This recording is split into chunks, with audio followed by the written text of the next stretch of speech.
Cassia Fahid, and welcome to my channel. As you can see, my voice is finally starting to come back.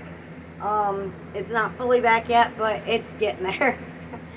But at least it's better than it was last week, right? I will redo that video, don't worry.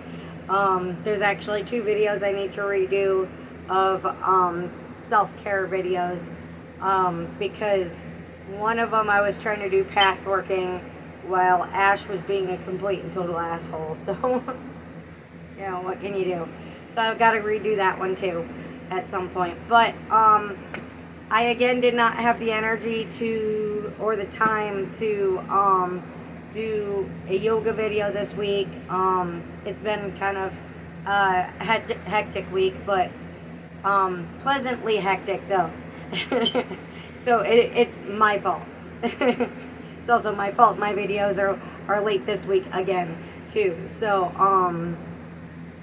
yeah, so I've been spending a lot of time with a really good friend of mine, and you know, so not a lot's been getting done around the house, and not a lot's been getting done for the channel and whatnot, because I've been putting stuff off to enjoy the weather and good company, which is worth it, because you got to get out and have, you know, some happy free time and sun and fresh air and, you know, time with your friends. It's good for you. It's good for your soul. It's good for your body. It's just good for you all around. So that's actually why I lost my voice actually to begin with, because we hang out outside at the park, and I'm kind of allergic to outside, but do I really care? Not so much. I'd rather be outside and enjoy the weather and have my voice go away than miss out on the fresh air and the sun and, you know, great time with good people. So it's definitely 100% worth it. So anyway, because I didn't have the energy to, you know, work on my poses to do the yoga video this week, we are back to the book again, which is dirty because my cats keep walking on it. I will clean it. I do have my ways. Believe it or not, you actually can clean books. You have to be very careful though, especially when the hardcover is paper. But you can clean them. You just have to be very careful about it. But anyway, I hope you guys like my hair. I think it looks pretty. I like it. And we are still in chapter 1, I believe. Where are we at? That's the preface. Okay.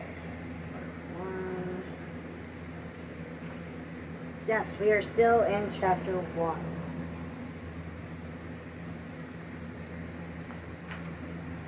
Alrighty, I know where we're at now. This might be a long one today because there's like steps in this one. Okay, so today's is we're still on chapter 1, but we are in the section of principles of attitudinal healing. I'm going to read that, and then we'll get through the steps. Okay. The 12 principles that we developed at the center are now being utilized at the more than 85 independent centers throughout the world. The principles begin with the belief that the essence of our being is love, and that our true identity is a spiritual one. These principles lead us away from fear and toward the reality of love in every moment of our being. They are helpful in leading us along the pathway of experiencing spiritual transformation in our lives. All the principles blend into the first one, that the essence of our being is love. Forgiveness is the underlying theme of all the principles. By following the principles of attitudinal healing, we learn that it is possible to heal our sense of separation, our fearful feelings, and any lack of peace we may be experiencing in our lives. Now keep in mind, the people who wrote this book don't seem to understand. Again, I know I keep repeating this in these videos, but I don't think it can be said enough.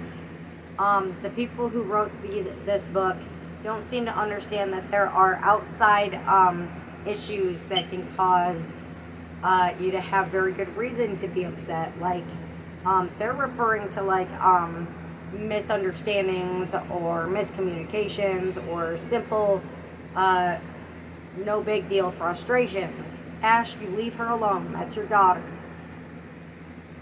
But what they don't understand is there are people who in the world who are trying to hurt you and like actually physically hurt you or steal from you or manipulate you or mentally abuse you. And you know, yes, do your best to still have positive thinking when dealing with them as much as possible, but also keep in mind that you have to keep yourself safe and you know, protect yourself. Like, positive thinking ain't gonna help you if someone is like on you trying to like physically attack you or rape you. Like, thinking, oh, happy thoughts isn't gonna keep them from doing something to you, but fighting back and protecting yourself will. However, if someone's creeping you out and they're like just kind of hovering, you know, trying to think positive as much as possible does help to an extent, even in those situations. And you know, just think, you know, he's not touching me, he's not, I'm safe, I'm around people, you know, just do your best to think positive in as many situations as you possibly can, but also keep in mind you need to stay safe. Safety is just as important as positive thinking. I want everybody to be safe and think positively, because the positive thinking really does help, and it really does bring you a lot more peace in your life.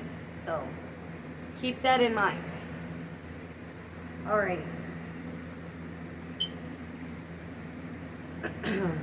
By following the principles of attitudinal healing, sweetheart, we learn that it is possible to heal our sense of separation, oh yeah, I just read that. Okay.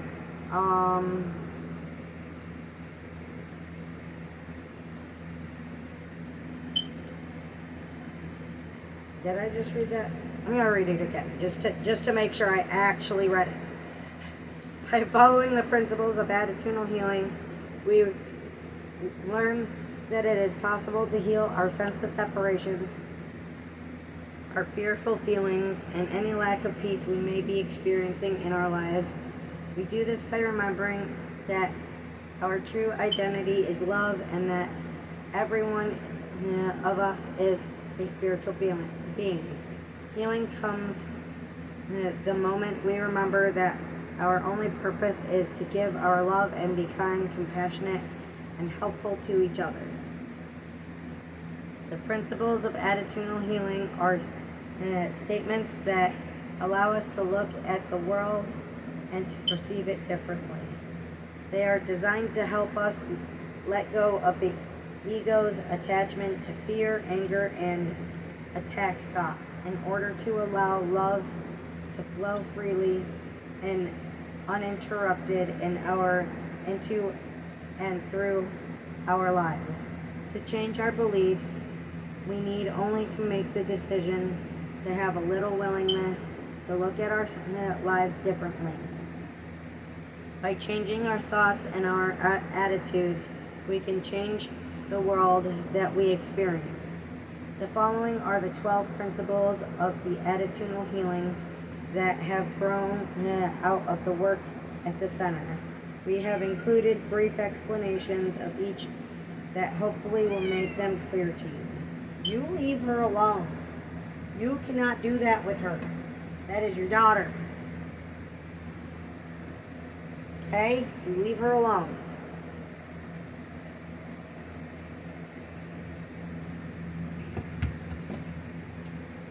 Really try.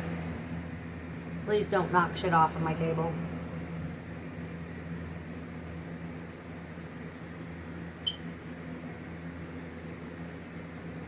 Alrighty. 1. The essence of our being is love. This first principle is based on the premise that our true identity is as spiritual, not physical beings, and that our essence is love. As simple as this sounds, there is a part of us that resists it. This resistance comes from our believing that we should fear love and not trust in it. It depends on who that is, because sometimes, I've been there. I've been through several men who, and I mean several. I've been through several men who you really shouldn't trust to love. You really shouldn't. But having gone through that kind of stuff and knowing that there are people that you cannot trust your love with,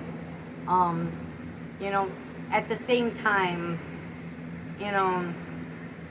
I did find love. I found a wonderful man that treats me amazingly, and had I not been willing to trust love, I would have never been able to have what I have with him. And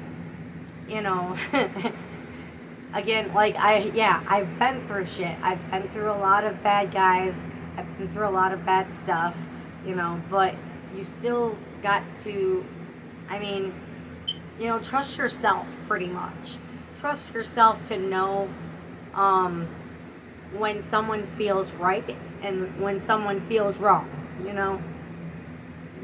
Just kind of listen to what your own heart and your own mind and your own sense of, red flags is telling you when it comes to love. Because, it can be really dangerous to, trust your heart with certain people and, open yourself up to certain people, because sometimes they do end up to be sex offenders and abusers and manipulators and thieves and all of the above sometimes.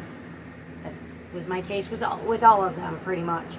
But then there are the good people out there, and this is not just men, people. Women do it too.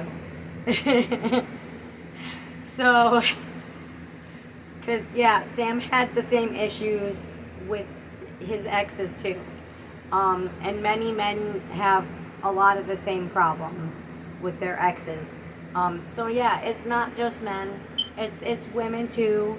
Women do it too. We both sexes, there are good and bad eggs. So you just got to be careful in general. But if you don't open up your heart to the right person when you find the right person, because you're too afraid because of how many times you have been used and hurt and manipulated and abused, then you're really going to miss out on something wonderful. And I wasn't willing to miss out on Sam. So, keep that in mind,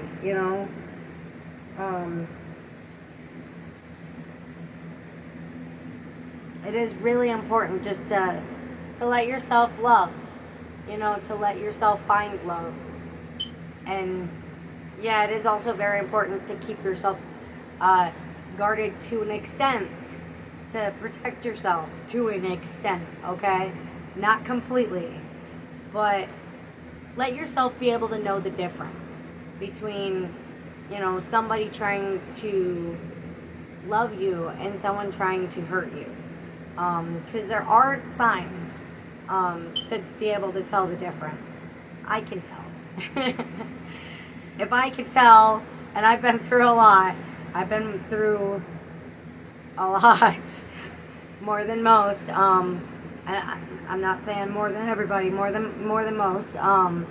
Since I was a baby, I've been going through shit over and over and over endlessly my whole life. So, and even now that I'm with a good guy, I still have issues because I live alone. So if me and Sam lived together, I wouldn't have so many issues with, bad people. But because I live alone, I have to find alternative ways to take care of myself, take care of my home, because I live off of disability.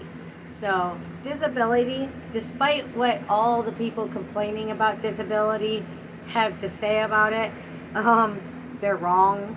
They don't know what they're talking about. It actually doesn't cover anything.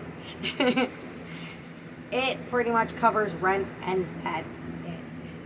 It doesn't cover your bills. It doesn't cover your household supplies or anything else. Once you've got rent paid, all of your money is gone. So, when you're on disability, you have to find other ways to take care of yourself. So what I do is during the summer, I go to the soup kitchen, and during the winter, I go to the food pantry, and that helps me get through the month, or the months, to be able to afford food. And also, if I'm not spending cash on food, then I'm able to spend cash a little bit more on other things like bills and stuff. But I still end up not having any money left after bills either. Even getting help from the soup kitchen and the food pantry, I still have to overdraft every single month. So, yeah. But yeah, so going to places like that, there are good people there and there are bad people there, and because it's a place for people in need, frequently there's more bad people than good people, because there are a lot of bad people who like to take advantage of the system and take advantage of anything pretty much free. So you kind of got to be really careful with the people that you meet there. Like I said, there's good people and bad people. You just got to be able to know the difference. So,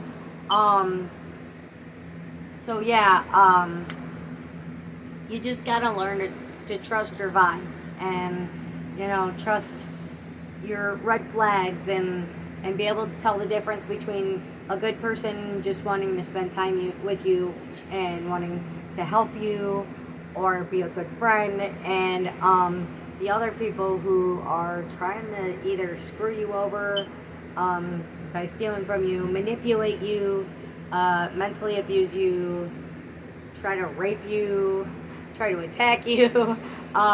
There's a lot of bad eggs at those places, but there's some good ones too. So you got to be able to tell the difference, because when you go to places like that, you want to kind of like group yourself around the good people and stick with them, because safety in numbers. You know what I mean?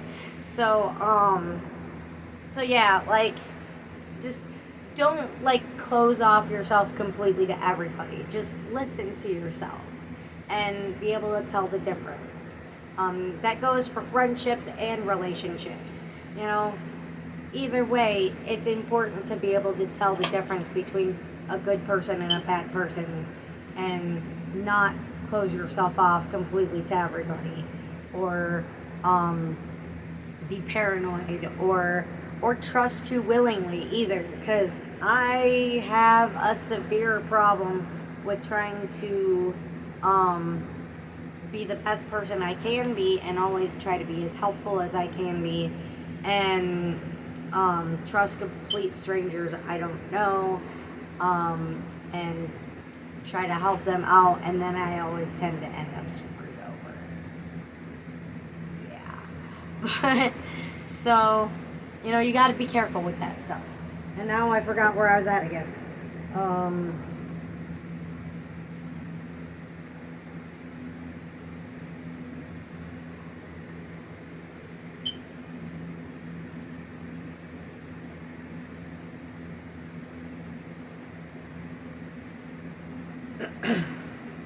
I'm just going to reread that again because I forgot where I was at. I'm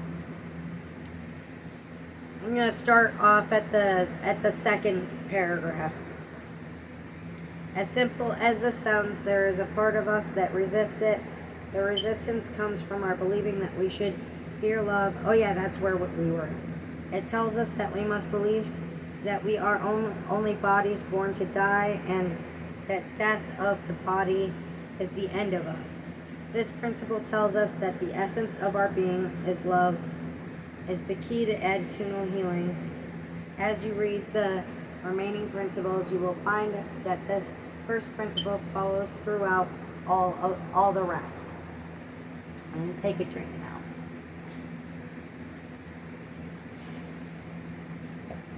Alrighty. 2. Health is inner peace. Healing is letting go of fear. We live in a world where the word health is usually associated with the state of our bodies.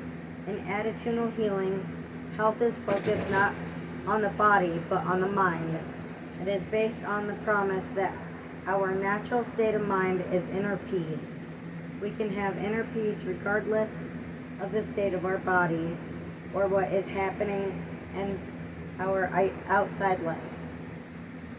Even a person who is dying of a disease such as cancer or AIDS can have this inner peace.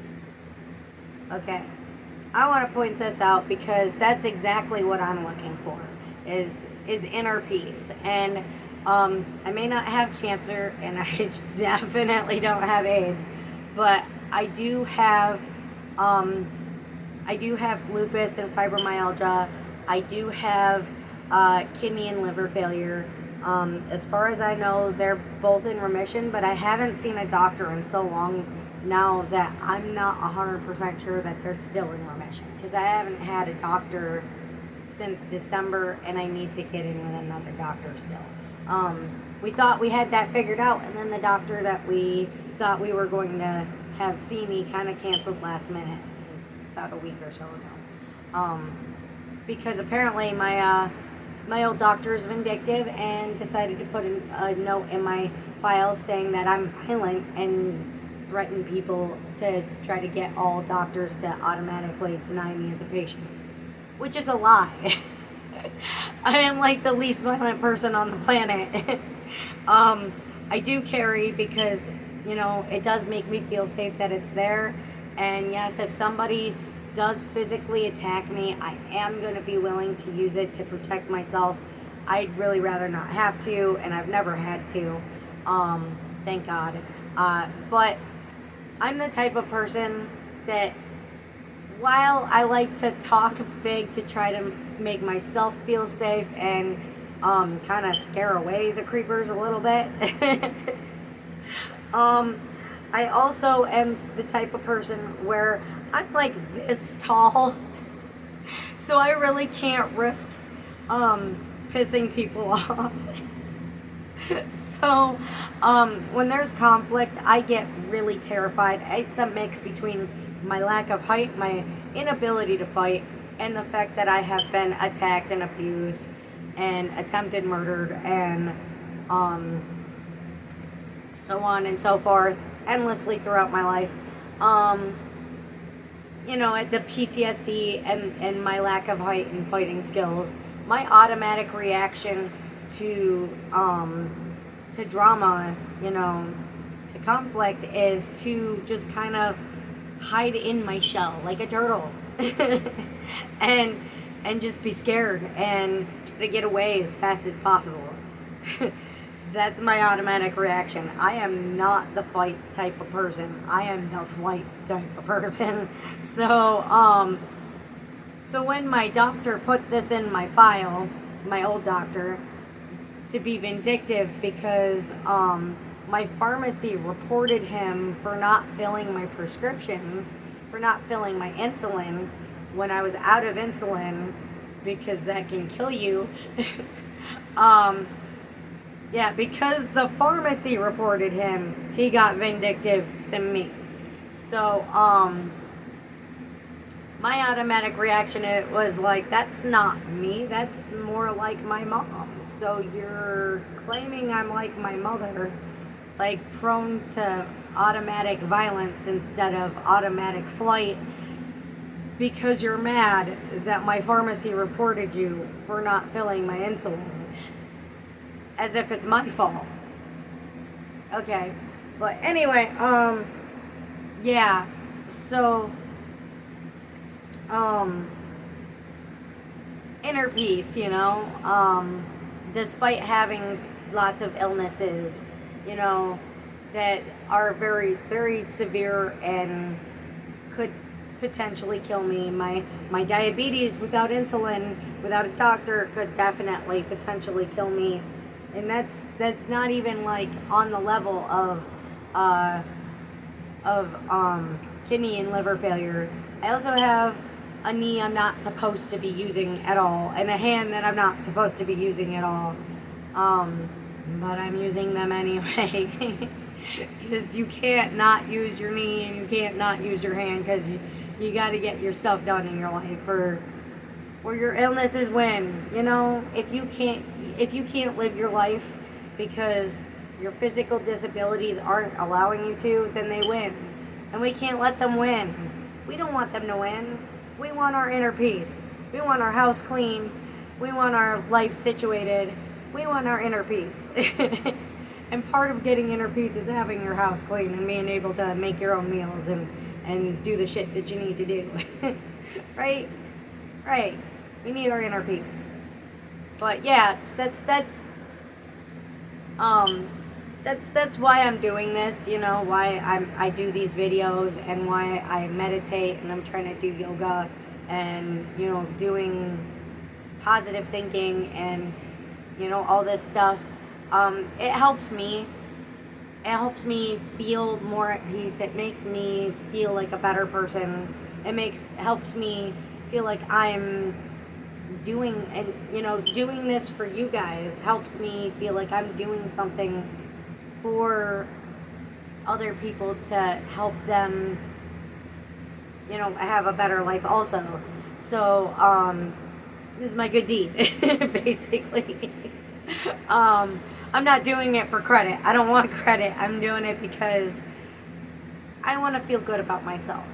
I want to do something that helps people, that makes them feel better about themselves, that makes me feel good about myself. Because credit doesn't make people feel better about themselves. It's a temporary high.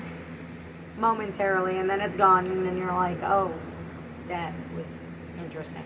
But anyway, so yeah, that's why I'm doing this, because as messed up as my body is, you got to get your mind as right as possible to be able to deal with those situations, to deal with the fact that my body is falling apart, because if you let your mind fall apart with your body, it's just going to help your body fall apart even faster. So, the positive thinking, all the things that I do to help my mind find peace, it actually helps my body last longer, because I'm giving myself emotional and mental motivation. And also, when you think positively, it also helps you avoid the physical tension in your body that builds up, which also causes triggers with fibromyalgia. So it can put, stress like that can put you into flares. And the more positively you think, the less stress you're going to have on your body, for your body to be tensing up like that, and the less flares you're going to have. So inner peace and positive thinking and meditation and yoga, it's all good for you. It's good for your mind, and therefore it's also good for your body. So it's really important to just do the best you can for both your mind and your body. Because your mind helps you keep your body going. Believe it or not, it really does help. I mean, it doesn't magically make the illnesses go away. It doesn't. It's not going to, but it will make it so you can, last throughout the day a little bit longer, get a little bit more done, and have some form of happiness despite the physical issues you're dealing with. So, it's really important to me, not just to help you guys find it, but to have it for myself. But anyway, back to this. Healing is letting go of fear, because letting go of fear leads directly to our having a peaceful mind. Filled only with loving and peaceful thoughts, and experiencing that peace in all aspects of our life. And another drink. As much as I talk, I'm going to have to drink throughout this whole thing, aren't I?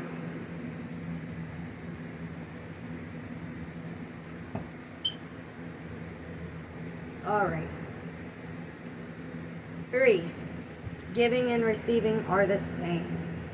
See, this is important, I think, because I've noticed there are 2 types of people that you see around Christmas.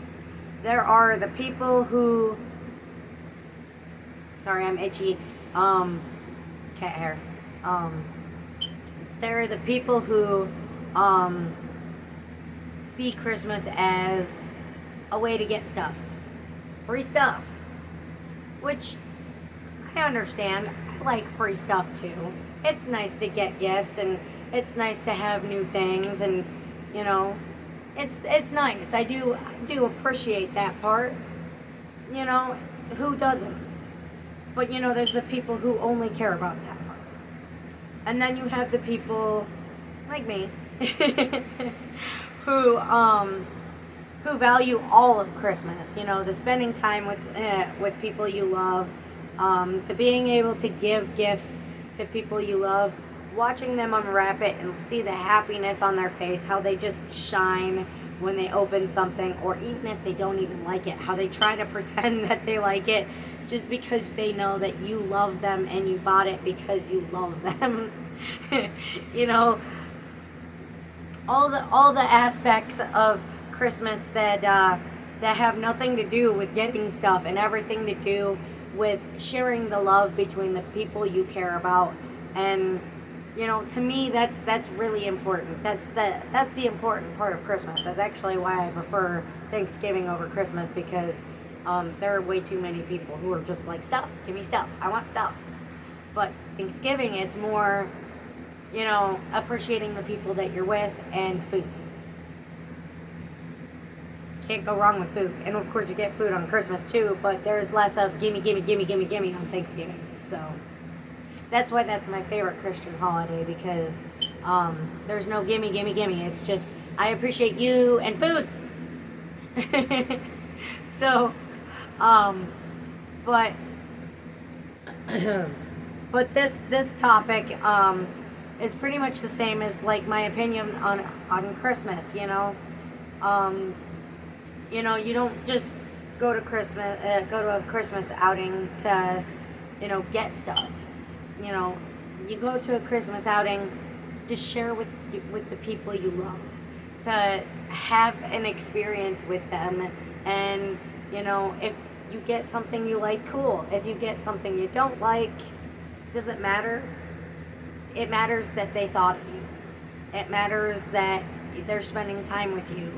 It matters that you're together, that they're still around to share Christmas with you. Those are the things that really matter. Stupid flies. Actually, that reminds me, we were watching my first singing video the other day, me, Heidi, and them, and a fly apparently got right on my speaker and made like a really loud fly buzzing sound, and she thought I farted on the video. It was funny. It was really funny, because she's like, "Did you fart?" I'm like, "No, that was a fly." She's like, it sounded like a fart. I'm like, no, just a fly. I have a lot of flies in this house, and they're stupid. They like to screw with my camera. They like to screw around with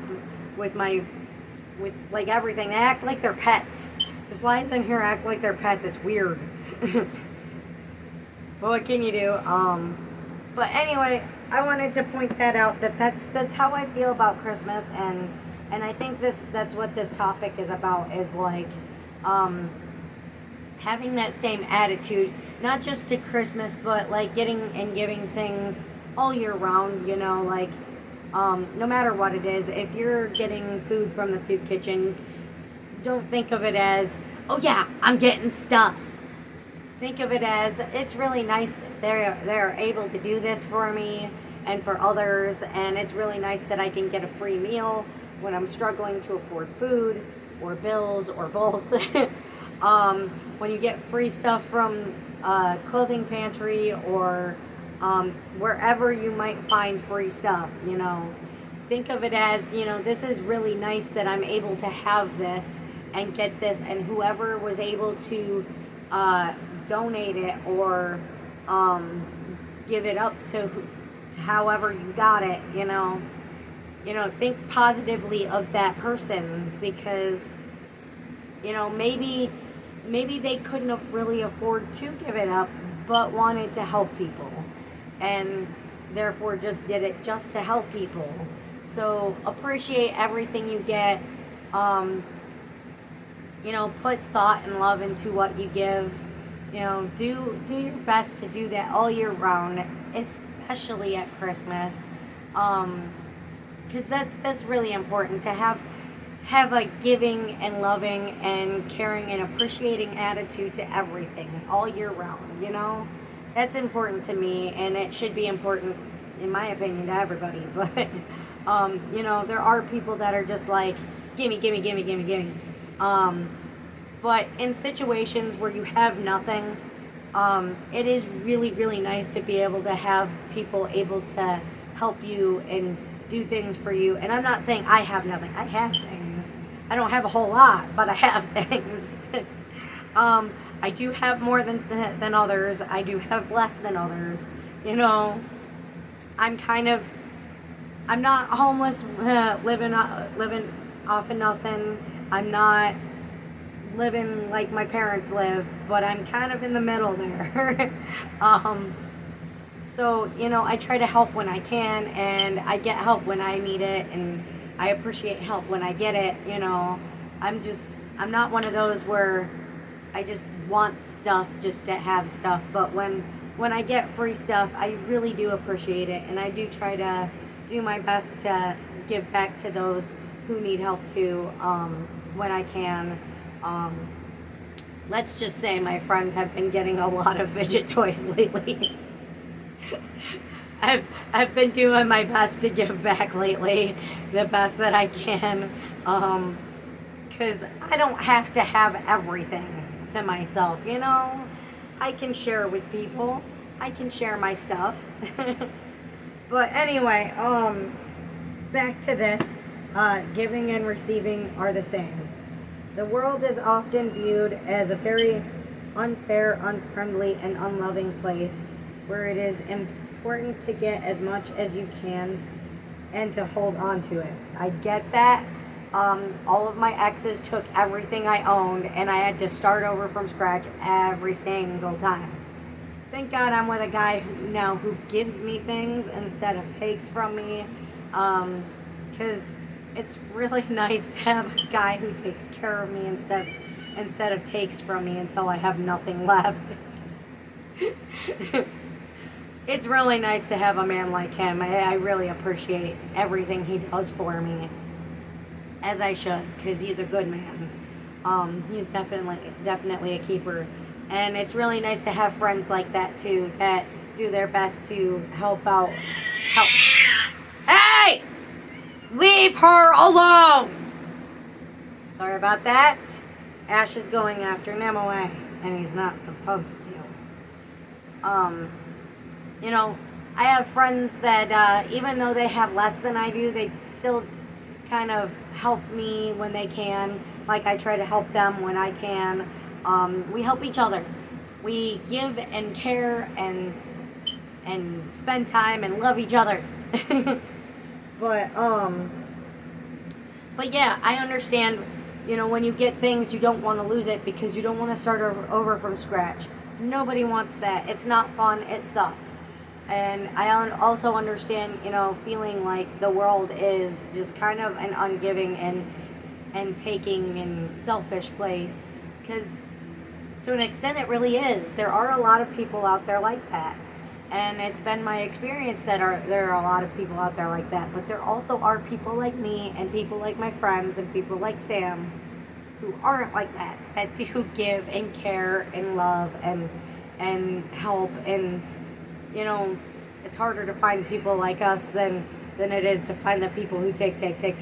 But, at the same time, again, appreciate those people when you have them in your life, appreciate the things that they do for you, appreciate what you can do for them, and just do your best to appreciate each other, and back to the book. Our belief is that when we give something to another person, we then have less than what we had before. Well, that's true, but that doesn't mean you actually have less emotionally. You might have less physically, but in sharing something that you don't need with someone who does, you know what you do there? You're getting something back, whether they know it's from you or whether they don't. It could be an anonymous donation to something, or it could be just directly to a friend. If it's directly to someone you care about, you're earning their love and appreciation and respect in return. And then they may physically give you something in return in the future, or they may just give themselves, their time, their love in return in the future. And if it's somebody who you don't know, what you're getting back is the knowledge that you helped somebody, the knowledge that you didn't just take yourself, you do get something back, even if it's emotional, even if it's just for you, something that isn't something you can share with other people, or something that's just in your heart. I don't know if I'm making any sense, but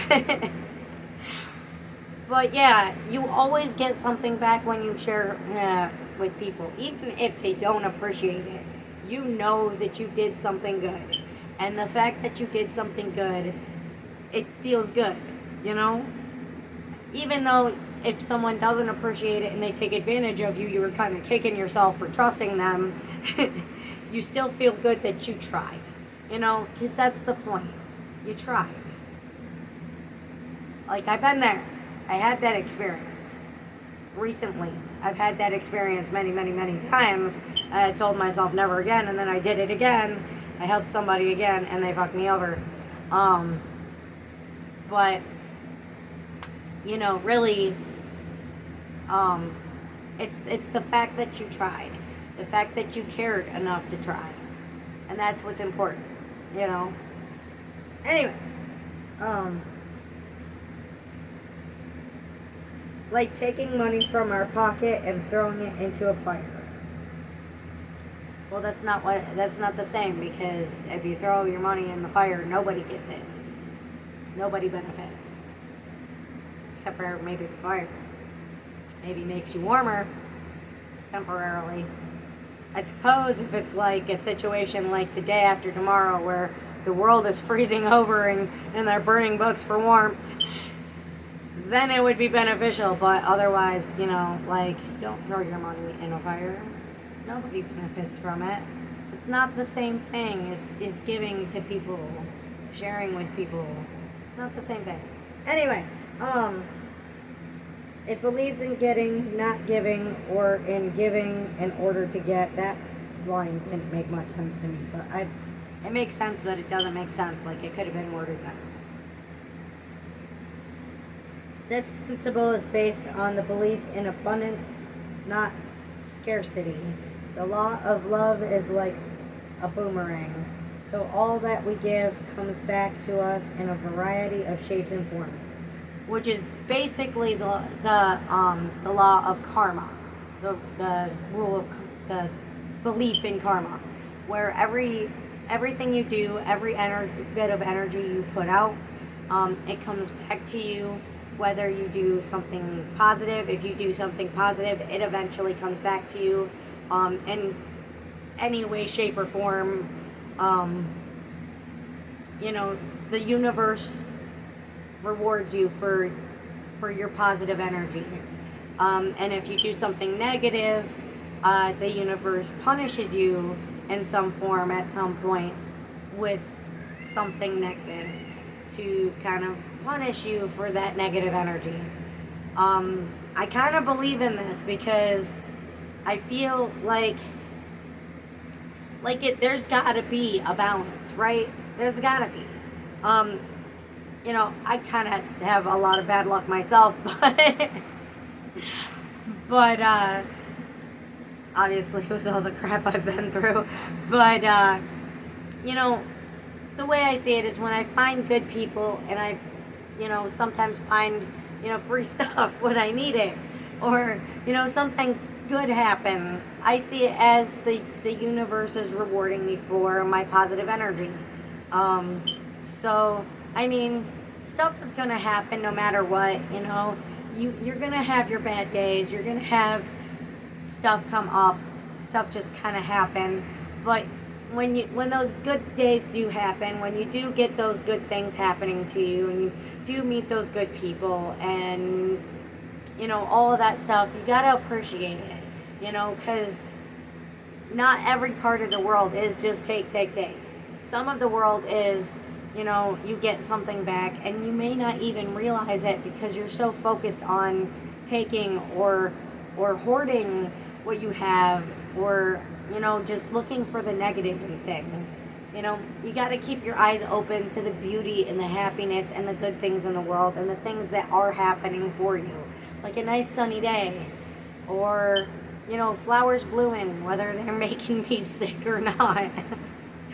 Some fresh air, whether it's making me sick or not. Good company with friends. Every little thing that's positive in your life, appreciate it, because it is out there.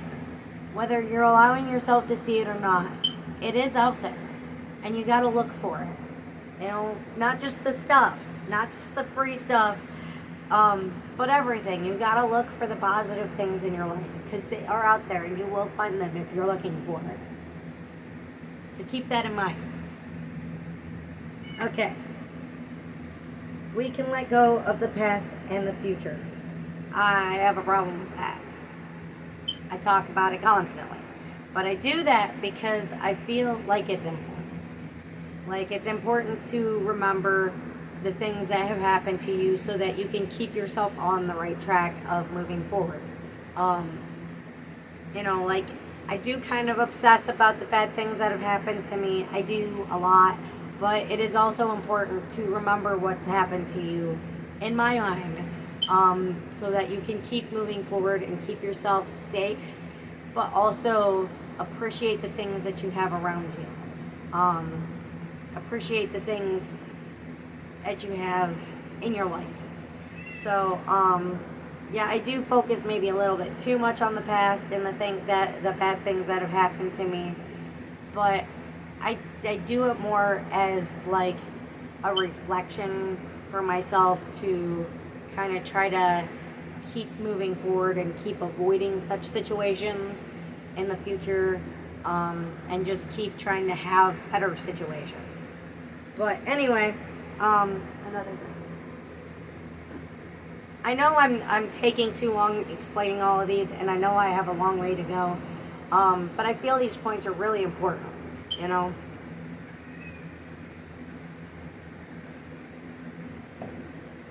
So I have a feeling this is going to be a long video.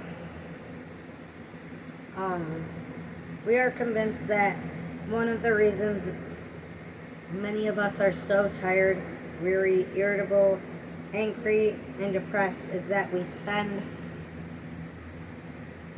inordinate amounts of time each hour of every day and night focused on the hurts and unforgiving thoughts of the past. That's not wrong. Because we do that. We all do it. We all do it. Don't say you don't, because I do it. Everybody does it. Everybody does it. I do my best not to be depressed about it or upset about it or angry about it. But, even when you're reflecting on it to avoid it happening in the future or to have a more positive future, it's still going to affect you, Thinking about the negative stuff, even for positive reasons, is still going to affect you, So you just got to do your best to try to think positively about the negative in your past to try to make it more positive in the future. If that makes sense. Hopefully that makes sense.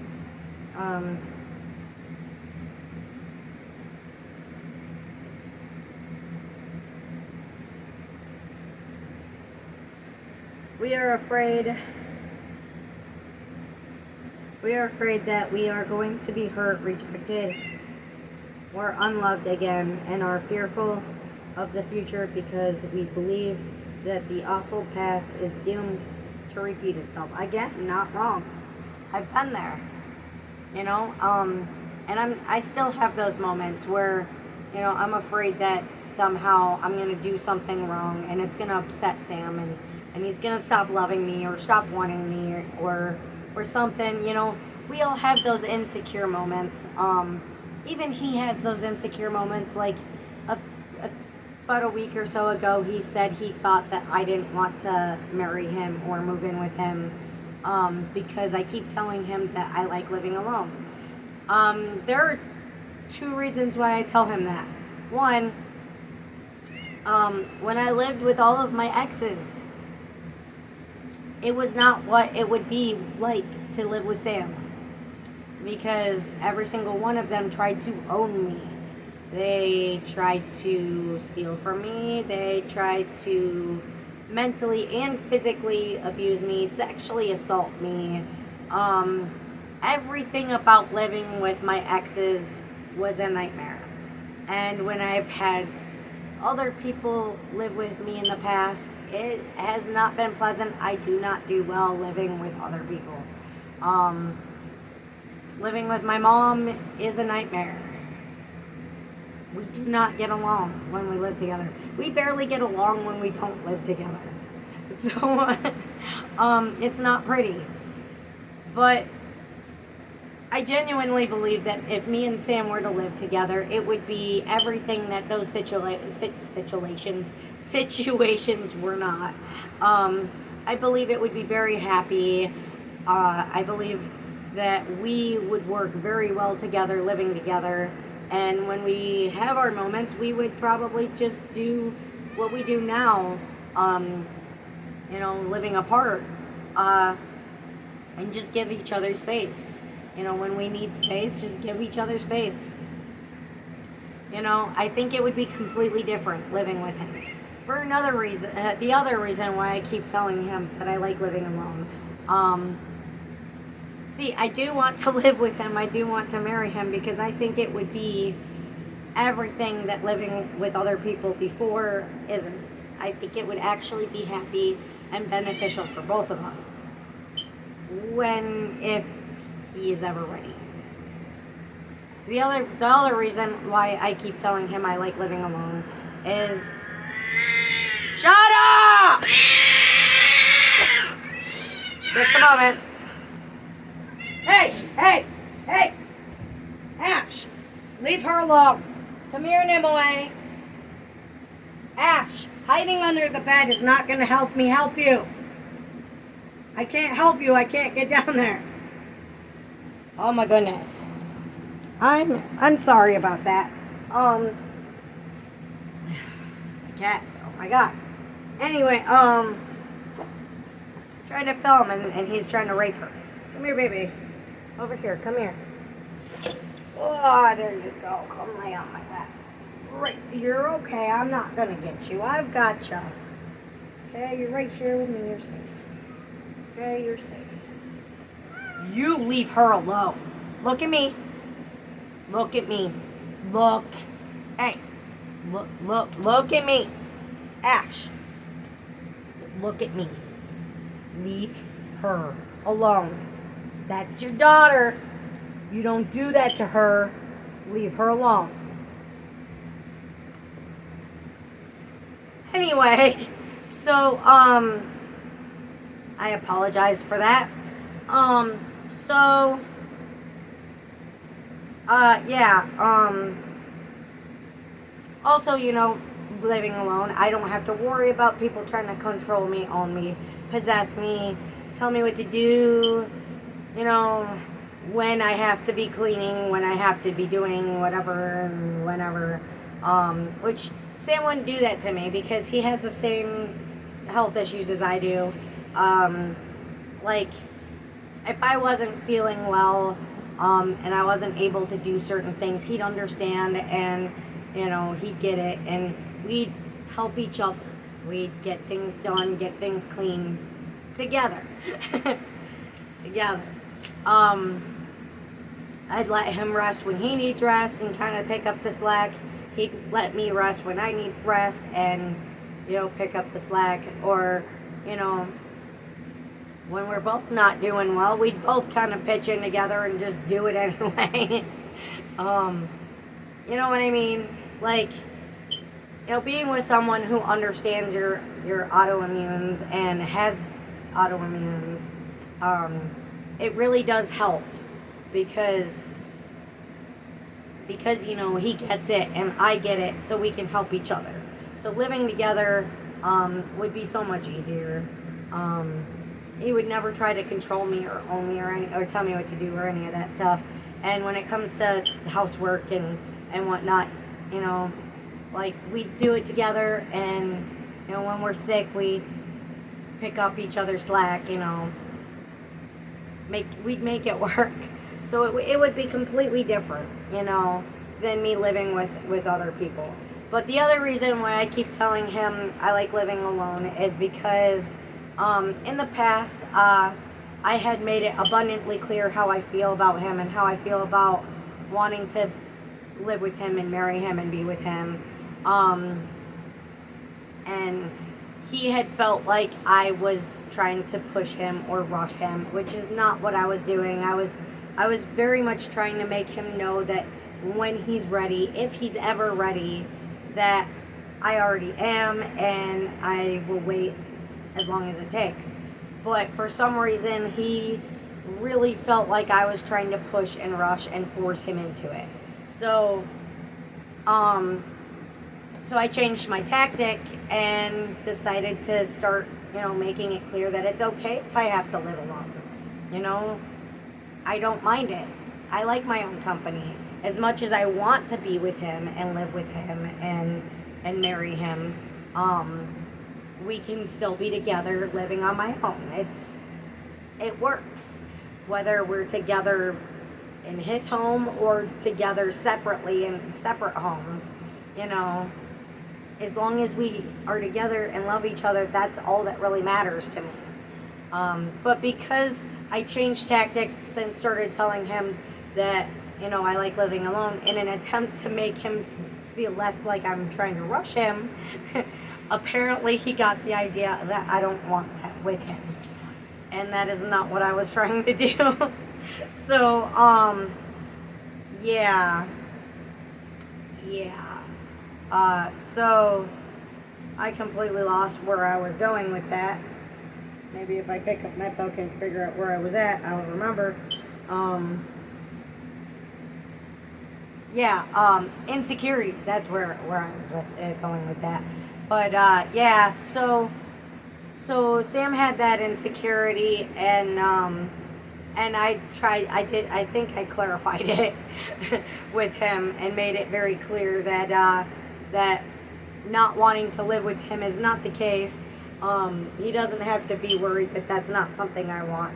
I'm just trying to be understanding and patient and work around him. That because whether we live together or not, I love him and I'm not going anywhere. So, yeah, that we talked about it and I think he understands now. But we both have insecurities. Um, Everybody does. Everybody has their moments when they get scared and start feeling like the person that they love, if they do something wrong, they might not want them anymore, or they uh, might not love them anymore, or something like that. You know, we all have our insecurities about that stuff, and we just got to do our best to work around it and talk to each other when we feel like that, and you know, work through it. You know, because we all have those issues. Everyone does. I just kind of like, when I feel like that, I just kind of ignore it because I know when I feel like that, I'm wrong. I know that he's not going to leave me, but at the same time, I still sometimes get scared that I might do something that upsets him and he might, you know? It happens. But when you've been through so many bad relationships like I have and like he has, you know, the insecurities, even with the good person, they do sometimes pop back up. It's always there. Even when you're with somebody you can trust, that loves you, like genuinely loves you, you still have those insecurities. They still happen. But you got to do your best to work around them and talk to each other and work it out. But anyway, when this is our belief, we find that it is impossible to be happy in the present. As a matter of fact, many of us spend so much time brooding about the past and being afraid of the future that we allow ourselves to spend hardly any time in the precious present. Like I said, appreciate what you have around you. Appreciate the sunshine of the flowers. Appreciate the people around you. Appreciate the little itty bitty things about the day that are happy, no matter what it is. Like, I don't know. Someone saying something nice or saying something funny at the register. Or, you know, anything. Any little thing that might have happened that was nice, that if you were in a positive mood or in a positive way of thinking, that you could have taken in a positive way. Like, focus on those happy things. Just do your best to always look for those little happy things that'll brighten your day even a little bit. And once you start focusing on those things, that little bit will start to become a lot. And then it'll start to really feel like your life is just a happier life, even with whatever turmoil you have going on. Those little things will always help you brighten your day. I mean, even with the fact that Ash is chasing down his daughter, trying to molest her, and she's all screaming and freaking out, the fact that she knows that I'm her safe place and that I will take care of her and protect her as much as I can, you know, the fact that she knows that I love her, that is a very happy and loving thing, you know, that brightens my day a little bit. He may be acting like a little turd, and that's a little bit frustrating, but, you know, it's his nature, and, you know, out of his nature comes the beauty of her knowing that mom is going to keep her safe. You know, look for the little things. No matter what it is, look for the little things. And the big things, whatever it is, all the happy things. Just look for them and you'll find them. They're there. Believe me, they're there. You may not believe me, but once you start looking for them, you'll start to notice them, and then you'll be like, oh my God, she was right. The happy things are there. I just had to open my eyes and start looking for them. They're there, I promise. The frustrating things are always going to be there too, but, you know, the happy things are always there. Even the little itty bitty things. There's always something. Always. Every day, there is something happy to be found and to look for. Believe it or not. Especially if you have pets, even if they're being assholes. I know, honey. I love you too. She's nudging me. She's trying to bury her head under my butt. It's cute. Anyway,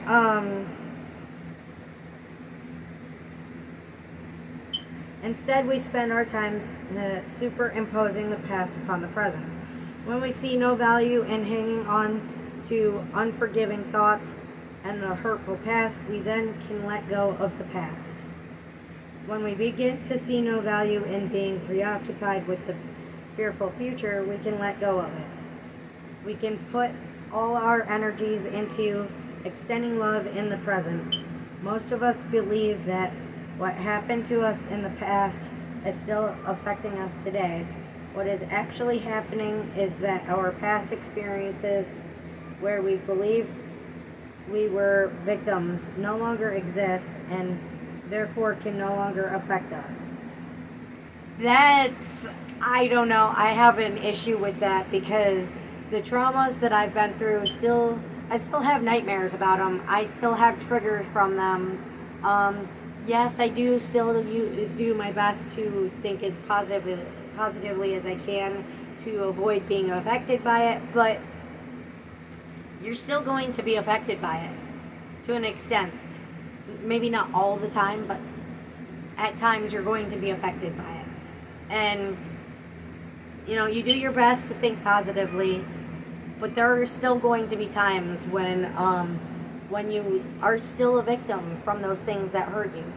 But you got to do your best to not become a victim again. Yes, those things happened in the past. Yes, they still can affect you now, but don't let them allow something like that to happen to you again. Like, use them as a way to search out the red flags in your everyday life to make sure that you don't experience things like that again, to avoid it so that you don't become a victim again. Like, the healing happens slowly and it happens in everyone's own time, and sometimes the triggers and nightmares, sometimes those never go away, but sometimes they do, and sometimes they get better. And the more you work on yourself, the easier it'll be to control those triggers and those nightmares and whatnot. You just it just takes time, and there's no set amount of time for anybody. You do the best you can, and you work with it the best you can. That's really all you can do. You need to leave her alone, buddy, okay? Leave her be. Look at me. Look at me. Leave her alone, okay? But, that's the point of these videos, okay? It's the point of these videos.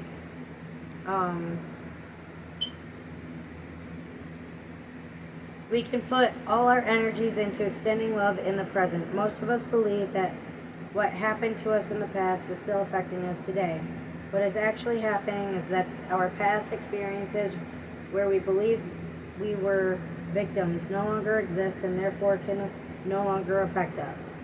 All that remains are the thoughts, attitudes, judgments, and perceptions we have about those experiences. These do continue to affect us, but since we make all these in our minds, we do have choices about whether we will continue to hold on to them or let them go.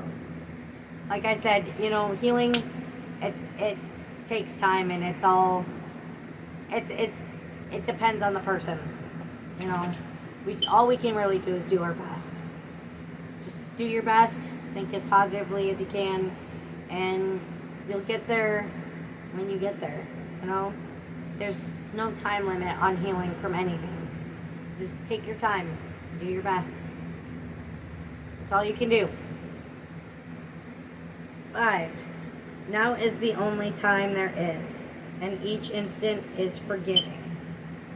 I like that. Our everyday experience is based on a belief in linear time, and that time is for performing, judging, condemning, and of course worrying. Oh, we all do that. So often we believe that we should be selfish and self-centered and think of ourselves first. I wish I was better at that, actually. I'm really, really bad at thinking of myself first. That is my problem.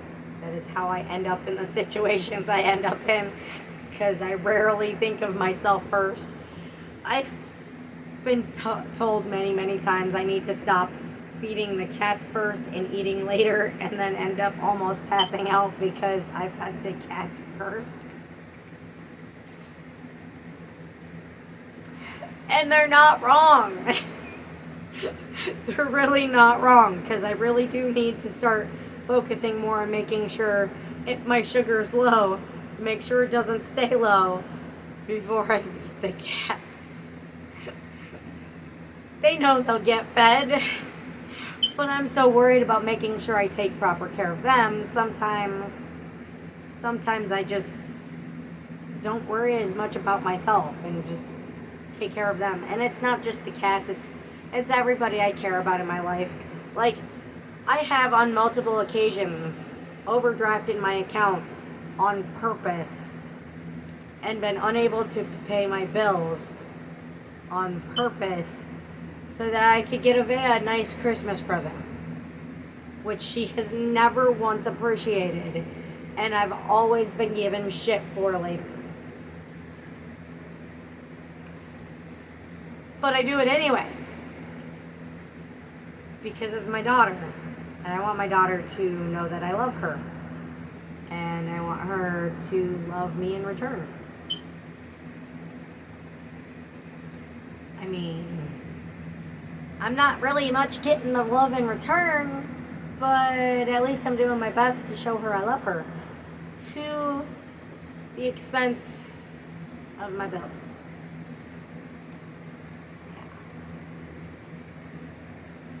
Which I decided I'm not going to do this year. This year I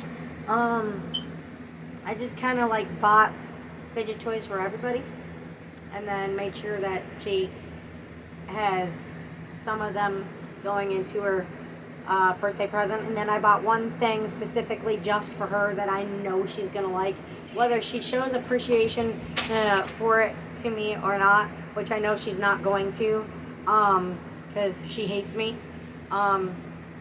At least the thought is there to be put into her gift, because I know she loves fidget toys, and I know she loves bunnies, so I'm doing my best. And I gave her like half of some of my really, really good slime. So hopefully she appreciates that too and doesn't throw them away, because they're in Tupperware.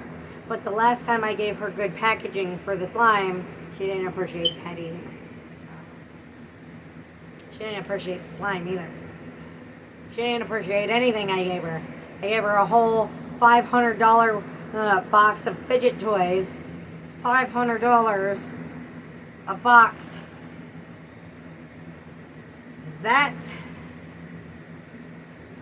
I mean, it was huge. The box is bigger than me of fidget toys. It was so big it didn't fit on my lap. A huge ass freaking $500 box of fidget toys and slime, and she opened it. She goes, "Oh, thanks," and set it aside. When she opened the slime, she went, "It's wet." No, I thought slime was dry and crusty. And it's supposed to be wet. Slime is supposed to be wet. It wouldn't work if it wasn't wet. But yeah, so she didn't appreciate her gift in the slightest. So she's still getting a gift. She's still getting fidget toys. She's still getting slime. Good. Oh my God. I should be giving the slime to my friends and not her, because they'd appreciate it. She wouldn't. They would. Maybe I should take the slime out and give it to them. Because she's probably going to look at it in the Tupperware and be like, "It's in Tupperware," and then throw it away. All that money wasted on the slime. that I could, I'm going to do that. I'm going to take it out and I'm going to give it to them because I don't want her to throw it away. I don't want it to be wasted. They're getting the slime. Okay, guys? Just so you know, I know, hopefully you're watching. Heidi, Matthew, you guys are getting the slime. Because I don't want her to throw it away. Okay? Okay. I don't even know if they watch these videos, but still. But anyway, I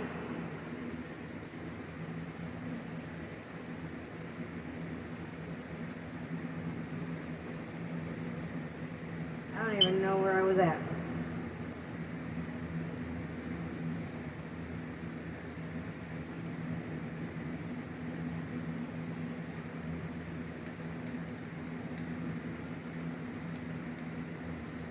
Oh yeah, okay.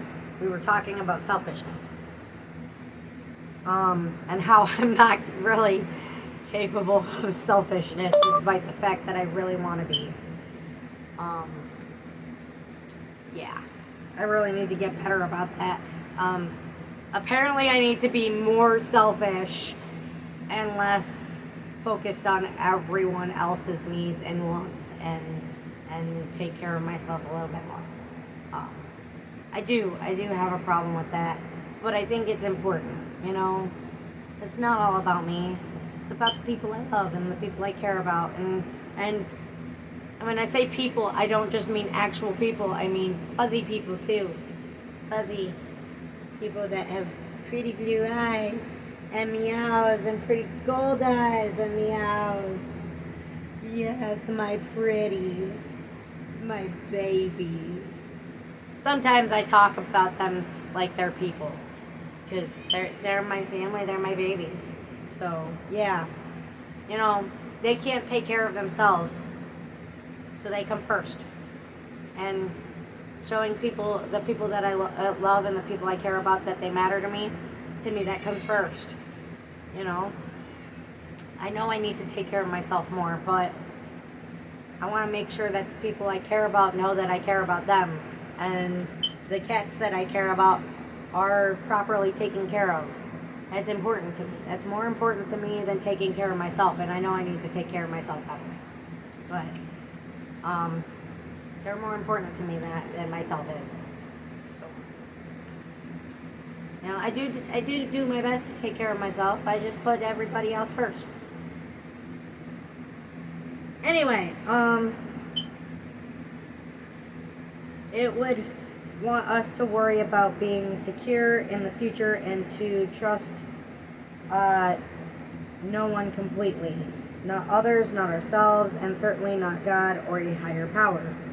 This principle suggests that there is another reality that is not based on linear time, and that it is possible to live each second as if it were the only time there is. That is a very good point. Because we should be living our lives in an attempt to appreciate everything that there is to appreciate about it. Like, appreciate that Nimue is just snuggling me right now, and that a freak is over here just laying here next to me. I think she was sleeping, and I think I woke her up. I'm sorry, honey. You can go back to sleep if you want. I just wanted to pet you and appreciate you. Me appreciates you. But yeah, that is important to me too. You gotta appreciate every moment of your life and do your best to live every moment to the fullest. Eat what you want, do the things you enjoy. Just try to live a happy life. Yes, I do have diabetes, but I am still going to enjoy junk food once in a while. I am still going to enjoy carbs. I am going to enjoy food. I'm going to enjoy time with the people I care about. I'm going to enjoy the weather. I'm going to enjoy the crafts and the fidget toys and everything that I love, and my books. I'm going to enjoy everything. I'm going to enjoy Sam, my kitties. I'm going to enjoy my life, every moment of it, as much as I can. And yes, even though there is frustrating shit that happens in my life, I am going to enjoy all of it. Because it's my life. And if I don't enjoy it, is it a life? If I don't do my best to enjoy what I have and what I see and all the things that make my life, if I don't do my best to enjoy it, is it really my life? Is it really a life? No. You've gotta look at your life with kind of rose-colored glasses. Just kind of look for the happiness and the positivity, and the goodness in every moment. And like I said, each little bit of sunshine, each flower, just look for it because it's there. Okay, and back to that.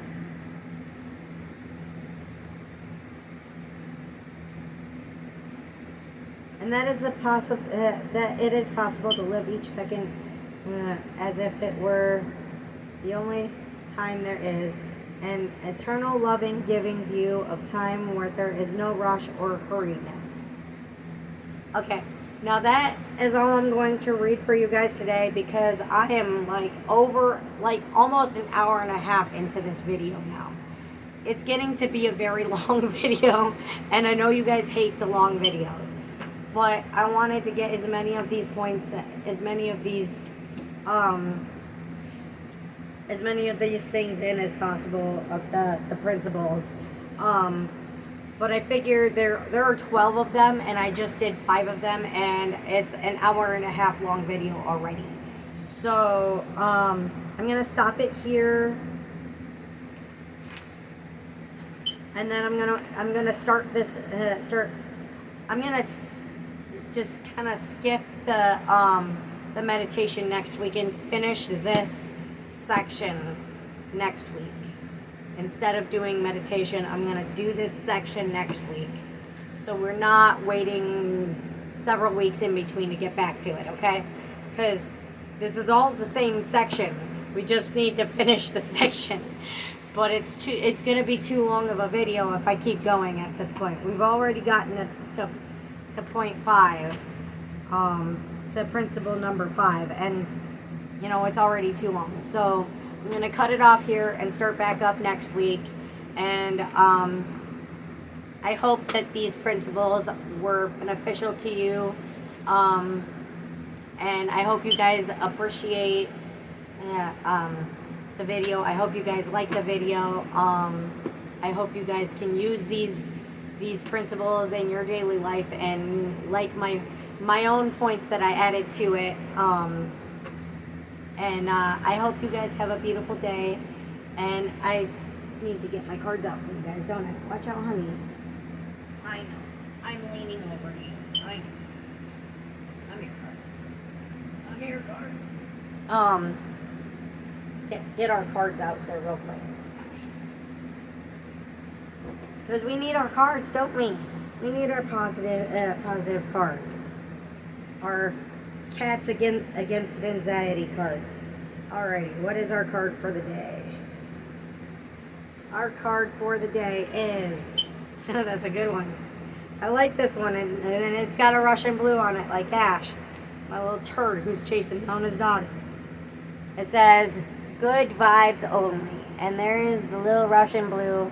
And as always, I am going to put this as a tag at the end of the video. As a picture at the end of the video. And it says, happy place. Picture your happy place in your mind. Didn't we do that in one of our videos? We did some path working and we went to our happy place. We created our happy place. What do you see? What do you feel? Do you smell? Imagine it with as much detail as possible. Isn't that what I said during that video? These are good cards. I like these cards.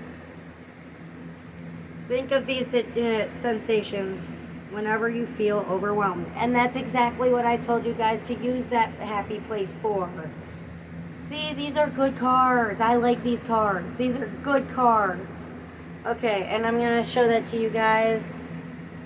I know you can't see it very well, but I will take pictures and put them at the end like I always do. And I hope you guys like the video. Please like, share, and subscribe. And if you haven't been told today, or if you're just not feeling it, you are enough, you are loved, you are appreciated. And don't let anybody tell you any different. Have a beautiful day. Bye-bye.